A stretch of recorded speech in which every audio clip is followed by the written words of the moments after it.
1226 First Alert Radar Network. With up to 10 times the resolution of other local radars and technology that can pinpoint right down to your street. First just got faster. Favorite jackpot game. This is Powerball. Good evening, America. I'm Michelle Lyles. Tonight, we've got another life-changing jackpot for you in an estimated amount of $168.8 million. Get your tickets out. We'll start things off tonight with the number 9. Right after that, America, we have 64. Let's congratulate Powerball 14 of Maryland, who won $50,000. Your next number up is 52, followed by 66, and we'll round it out tonight with 33. Now for your winning Powerball number, good luck, everyone. It is 1, and your Power Play multiplier is 2. Let's take another look at those winning numbers. Remember, there are multiple ways to win. We'll see you back here Saturday night. Good night, everyone. Live from Augusta. Breaking news. Good evening and thanks for joining us for News 12 at 11 o'clock. We begin with breaking news as the Richmond County Sheriff's Office is investigating a homicide on Winesap Way. Your Ethan Hunter is live for us at the scene. And Ethan, what can you tell us so far? Yeah, well, just one sheriff's vehicle remains here on Winesap Way. That's not the case just a few hours ago, and really up until about 30 minutes ago. This place was swamped with sheriff's deputies responding to a shooting that happened right here at 7:30 at the house that you can see behind me. Now, this has been developing over the last 3.5 hours. We did see a car that had crashed into this house behind me. They were towing that just about 30 minutes ago, and we know that this was in response to a shooting that left a man dead. We know that deputies came to the scene and found a man with a gunshot wound. He has since been taken to the hospital, and at the hospital is where he was pronounced dead. Like I said, about 50 or so sheriff's deputies were here throughout the night searching around this house. They were taking the vehicle out of this area, and there was a lot of debris on top of the vehicle as well. A lot of that wall of that house is now gone. We do not have it confirmed exactly the series of events that happened to make any of this happen, but we are working to learn more about that, especially. When we got here, there were canines all over this area in the neighborhood, as well as a drone up in the air, and the sheriff's office did tell us that they're looking, if anybody in the community has any information about anything that happened tonight, to let them know. So that, coupled with the drone in the air and the canine, we do not know that if there are any suspects right now that they have identified, but this is a continuing scene, actually, that sheriff's deputy now just leaving, so it is mostly clear. But like I said, that shooting that happened here at 7:30, leaving one man dead here in South Augusta. Neighbors also told me that this is a pretty quiet neighborhood. The most interesting thing that they usually see on this street is maybe some speeding, so definitely out of the ordinary. But like I said, tonight here in South Augusta, the scene clearing and mostly cleared now, but leaving behind a lot of debris and one man dead. We will continue to work to find more, to find out more about how this happened and what happens next. Yeah, we still don't know the name of that victim, as the Richmond County Coroner's Office is still trying to identify who that is and the family involved too here, but still more questions on how all of this transpired. Again, we do know that one person is dead as a result of this shooting, and still no word on any updates here. So as soon as we get more information, of course, we'll keep you guys updated. Thank you for that, Ethan. And Richmond County Sheriff Eugene Brantley providing more information about a shooting involving deputies late last night. This is Deputy Kevin Clark, who shot a suspect during a domestic dispute call. Deputies went to a home for that domestic dispute and saw the front door was open. Deputy Clark announced himself as law enforcement while nearing the house. Brantley says Clark made contact with 23-year-old Jeff O'Tyson, who was carrying a rifle. O'Tyson then pointed the gun at Clark and started moving towards him. That's when Clark shot him in the stomach and then took him into custody. Brantley says Clark is on administrative leave as this investigation continues, which is standard. These press conferences are never easy because it involves someone's child or grandson or loved one and the officer. So by the grace of God, both of them are still here with us. And so I just ask that, as a community, that, we continue to pray for the subject. And Sheriff Brantley has been busy the past 24 hours as he was at the shooting tonight as well. Brantley says he believes Tyson will be okay. The sheriff's office says that his grandmother was home at the time of all of this. He's being charged with aggravated assault. This is the second shooting involving a deputy in Richmond County just this year. Switching gears to weather now as we take a look at some of those tomorrow's highs, and almost 80 degrees out there tomorrow, Emily. Yeah, it's approaching potential record-breaking temperatures. I don't think that we will actually break it, but we're going to be close to it. So a warm afternoon in store, a warm start to the day. 60 degrees for our morning low. That's about 22 degrees warmer than where we should be. And we're going to see foggy conditions as well. So not a lot of wind speed for at least the start of the day. Foggy conditions, especially around those lakes, streams, ponds, anything like that. That's where we can expect to see the more dense fog for our area. It should be clearing out, though, around 9 a.m. So conditions will get better as we go throughout the day. We are tracking some rain chances tomorrow, but very small compared to what we will see Friday and Saturday. Even some thunderstorms are in the forecast, so we'll talk more about timing of these showers coming up. In North Augusta, Riverside Village keeps taking shape as the next steps for the North Augusta development went forward tonight.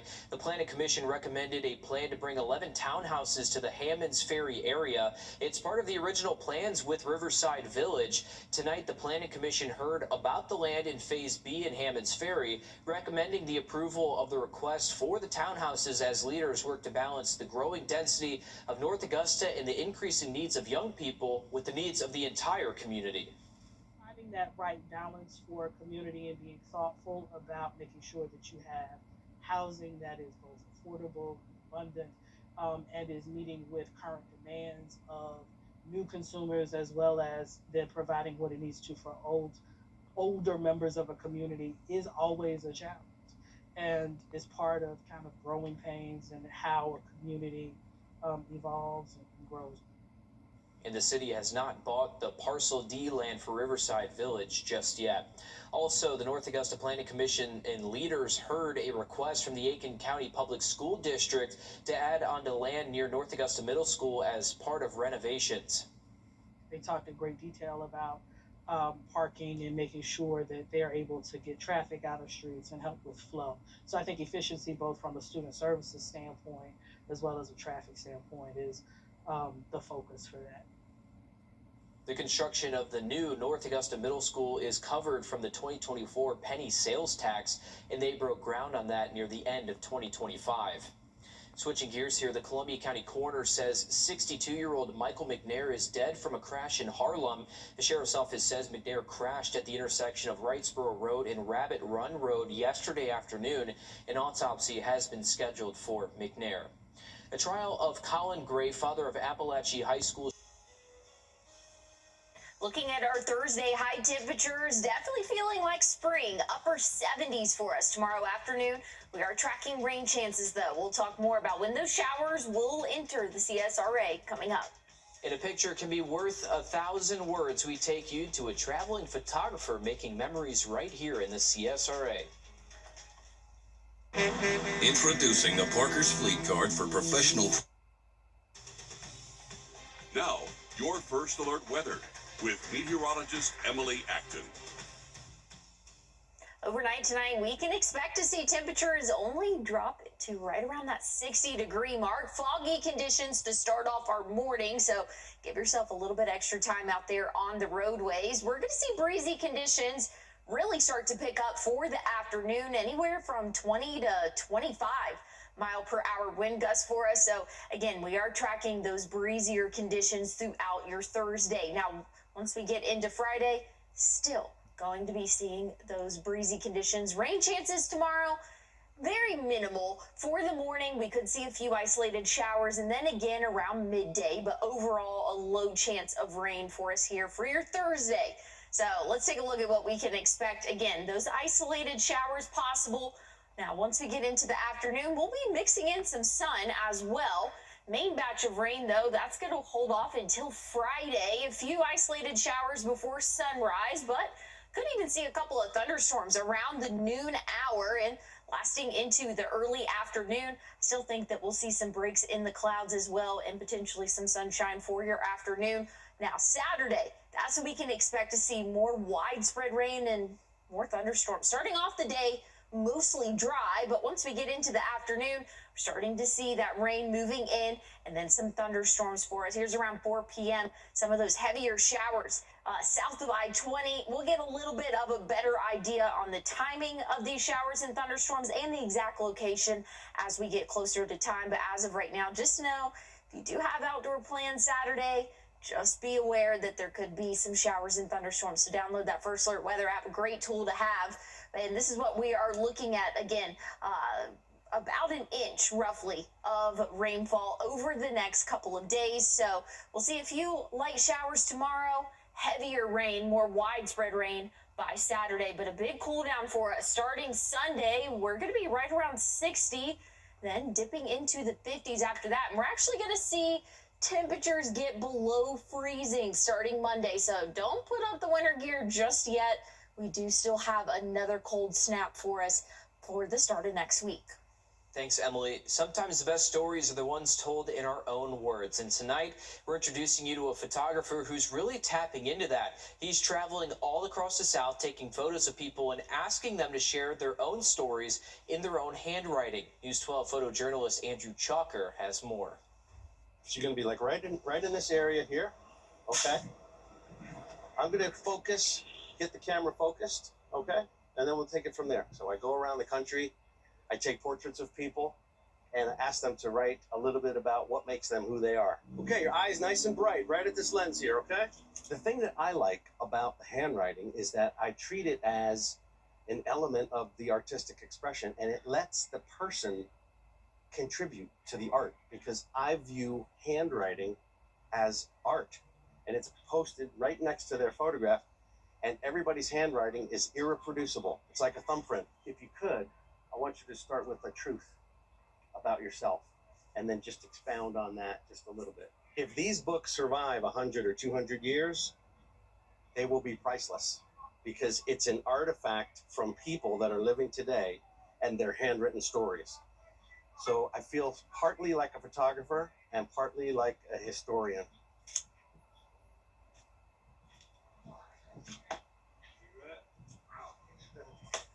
Awesome picture. All right, step into my office. There's no greater joy that I feel versus, being out here on the street meeting people.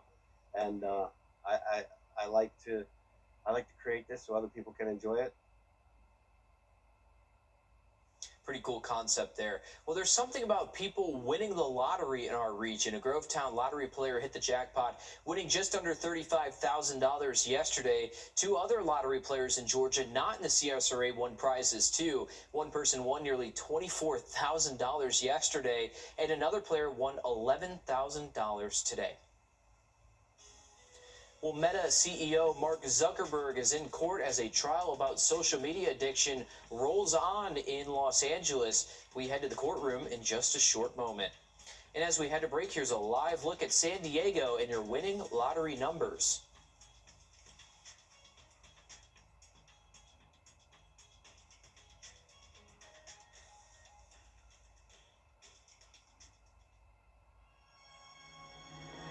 A landmark trial on a 6-year-old Girl Scout from Pittsburgh is breaking records with her viral campaign to sell cookies. Take a look. My name is Tim. Do you want to buy some Girl Scout cookies? All right, Pim Neal's sweet sales pitch has sold more than 100,000 boxes of Girl Scout cookies, a season record. Now, Pim wanted to be a Girl Scout since she was 3, but her family had trouble finding a troop suitable for her special needs. After already setting records, she's looking to sell even more cookies. Got asked along the way, well, haven't you sold enough boxes? Is that enough? My favorite response was, do you think they told Michael Phelps that he swam enough laps?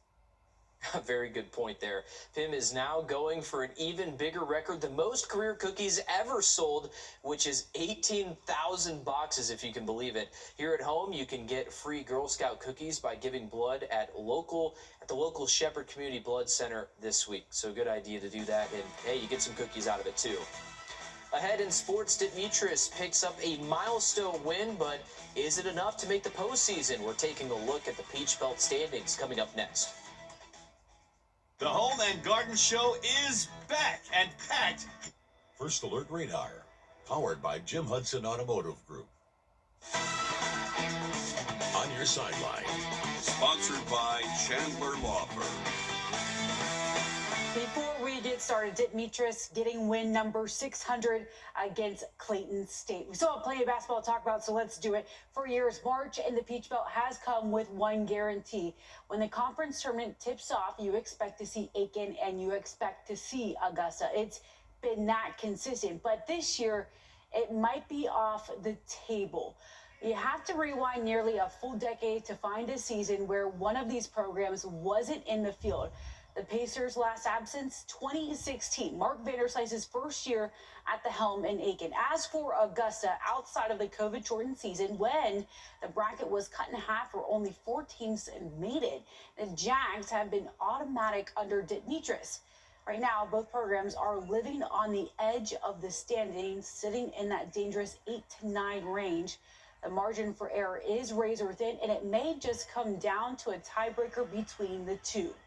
You never can lose your way into the NCAA tournament, and I've never been in a situation where you can't lose your way into a Peach Belt tournament. So just try to play well, try to give these young guys experience, and hopefully set Evan out as a winner in his senior year. That's been very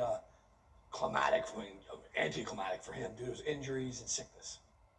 At the lower level, both GIAA boys teams are moving on to round 2. Prep has now won 10 out of their last 12. Midland Valley boys basketball also won that continuation of Tuesday's round 1 game, 66-60 over Brooklyn KC. Lincoln County football continues to send off Division I FCS talent. This time, the defensive duo of Jeremiah Johnson and Jeremiah Wynn. Johnson will be going to Presbyterian College. He led the Red Devils in tackles per game. When going to Chicago State University, he led the team in sacks with 8. Kevin McIver at North Augusta is credited with creating one of the top defenses in the Palmetto State. The Jackets constantly rank among the SCHSL leaders in fewest points allowed. The defensive coordinator and linebackers coach, now among one of the best assistants in the country. McIver was selected for a Broyles Award given to each state's top assistant coach. He went to Arkansas to receive the award, came back with a souvenir. Pretty nice. Well, Georgia golf coach Chris Hack is calling it a career at the conclusion of the season. After 30 years with the Dogs, he is officially racking up the clubs. Not only did he have a hand in coaching Masters tournament winner Bubba Watson, but recruiting area talent here within the CSRA. South Aiken's Kevin Kisner, Richmond Academy's Grayson Sake, and Lakeside's Hamilton Coleman. He led the Dogs to 8 SEC championships and 2 national championships. Hack is expected to take on an advisory role with the Dogs at the end of the year.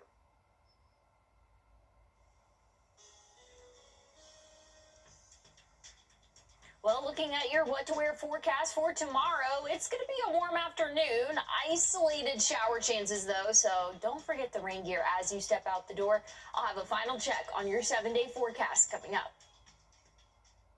Time and Temp, sponsored by Truck Month with the Ford Crew. Truck Month only happens once a year. So it's gotta be big. Like available Pro Power on board big. Protect it with the Ford Security Package Big. Biggest deal of the year, big. There's only one, Ford Truck Month. Deal's so good, we need a bigger door, big. Oh yeah. And now get 0% APR for 60 months with 0 down and 0 payments for up to 90 days. Plus $1,000 Truck Month cash on select Ford vehicles. All right, a federal judge rules that restaurants can call boneless wings wings. He threw out a lawsuit challenging the Buffalo Wild Wings menu. A judge says most people understand the products are made of chicken breast. The lawsuit came from an Illinois man who claimed he thought that they were deboned chicken wings, saying, quote, no meat on its bones.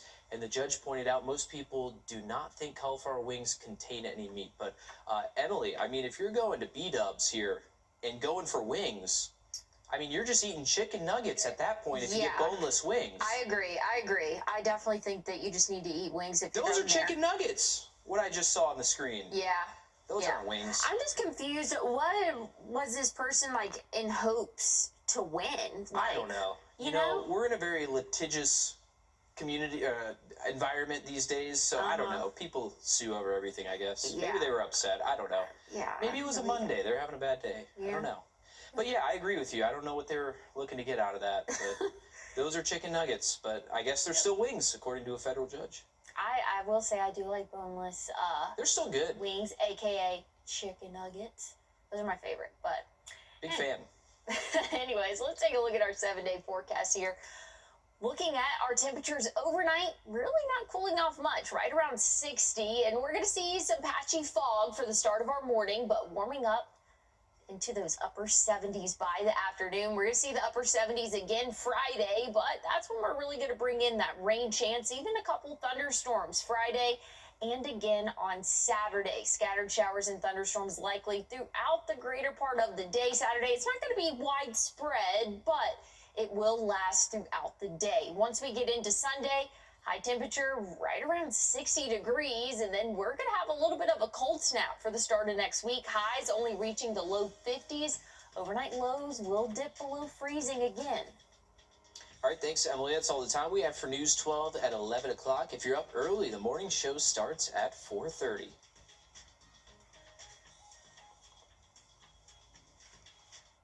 Sagging full